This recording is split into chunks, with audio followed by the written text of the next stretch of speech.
question 2. Okay. Anyway, prove by contradiction that the equation, third degree equation, has no integer roots. Okay, that's interesting. So now I can just replicate the equation on the screen, so I actually don't need this whole thing at all. So let me replicate it on the screen. It's 3x to the power 3 minus 7x squared plus 5. Let me just check that was correct. Yes, equals 0. Okay. Okay, what does it mean that it does not have any integer roots?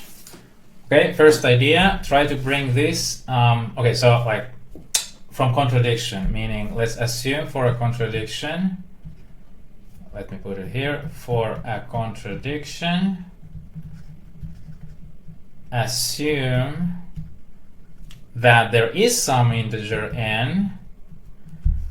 So there is such that this holds. Okay.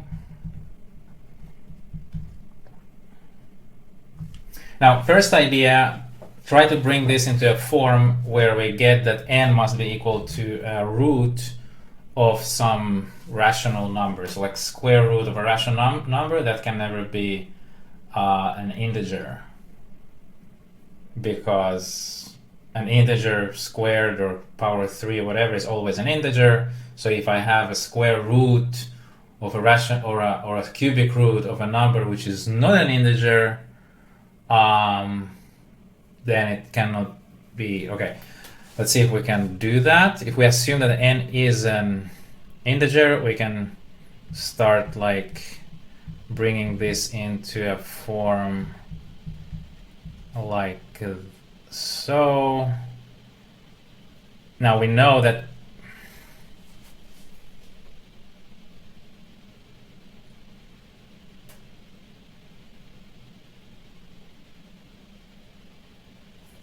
okay, interesting. We know that n. Let me divide. Okay, let's see. 0 does not fit here. So if I put, so we know already that 0 cannot be the solution. N is not 0. Okay. So meaning, if I divide here by n squared, I will get this. And this means that 3n minus 7 is minus 5 divided by n squared. Now, if n was integer, then 3n is also integer. And if 3n is integer, then 3n minus 7 is also an integer. So we know by our contradiction, assumption towards a contradiction, that this must be an integer. On the other hand, this does not look like an integer at all. The only possibilities for this to be an integer if n is equal to 1 or minus 1. Otherwise, 5 divided by any other number is not going to be, because 5 is a prime number. So, can n be 1? So if n is 1, then this is 3 times 1 minus 7, which is minus 4. And that is, okay, let's write it down, minus 4. That's clearly not the same as minus 5 divided by 1 squared, which is minus 5. So we ruled out 1, and it cannot be minus 1 either, because if I put minus 1 here, 3 times minus 1 is minus 3, minus 3 minus 7 is minus 10. So now we'd have minus 10 here.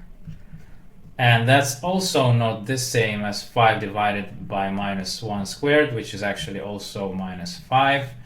So we ruled out minus 1 as well. And any other number, it cannot be any other integer, because if n is any other integer besides 0, 1, or minus 1, then this thing is not an integer, but this is, and they cannot be equal, a contradiction. So, but now we ruled out all integers, and so we're done. Okay, that was easier than I thought, actually.